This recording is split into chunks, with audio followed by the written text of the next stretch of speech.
কি অপরাধ করেছে কবির বিন সামাদ? কি অপরাধ করেছে একজন আলেম তিনি মঞ্চে উঠে বক্তব্য দিতে গিয়ে? আপনি তো একটা গানের মঞ্চে গিয়ে গানের কোনো প্রতিবাদ করেন না, সেখানে গিয়ে তো কলি ছন্দ পতন হচ্ছে কিনা আপনি সেটা নিয়ে তাহাকিক করেন না। আপনি মাহফিলের মধ্যে গেলে আপনার এত চুলকায় কেন, এত গাখাউজ কেন আপনাদের? একজন আলেম না বলে তারপর একজন পড়লো না আরামদায়ক পড়া যাবে না, একজন যখন জোরে ইমাম পড়বে তো পিছনে পড়ার কোনো যুক্তি নেই। পাঁচজনের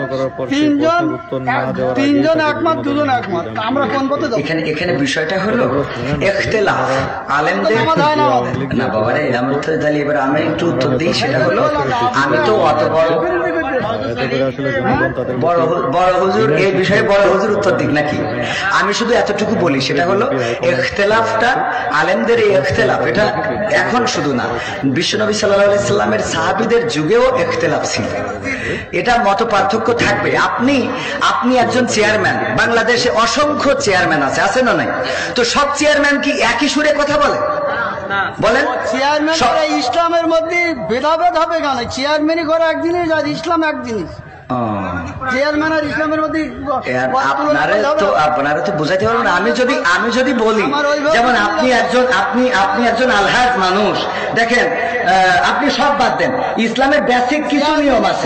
ইসলামের কোনো সম্পর্ক না। আচ্ছা, ইসলামের তো আপনি হজটা করেছেন, তাই না?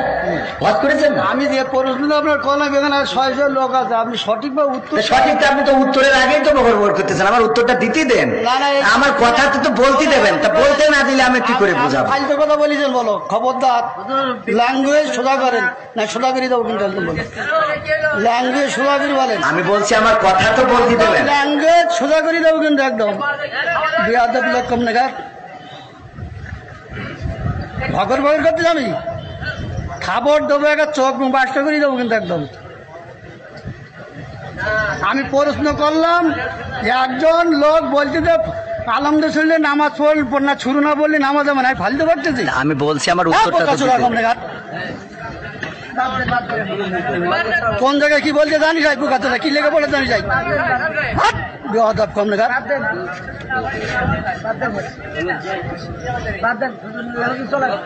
একদম বাস্ত করে দেবো চোখ একদম।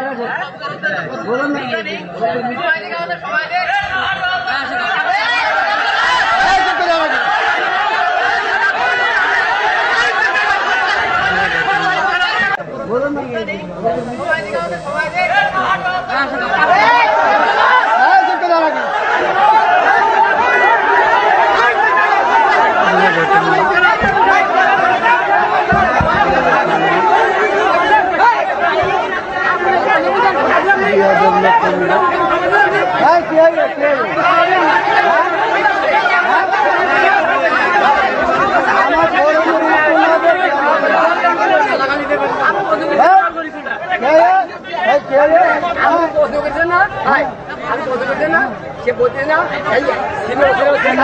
আলহামদুলিল্লাহ।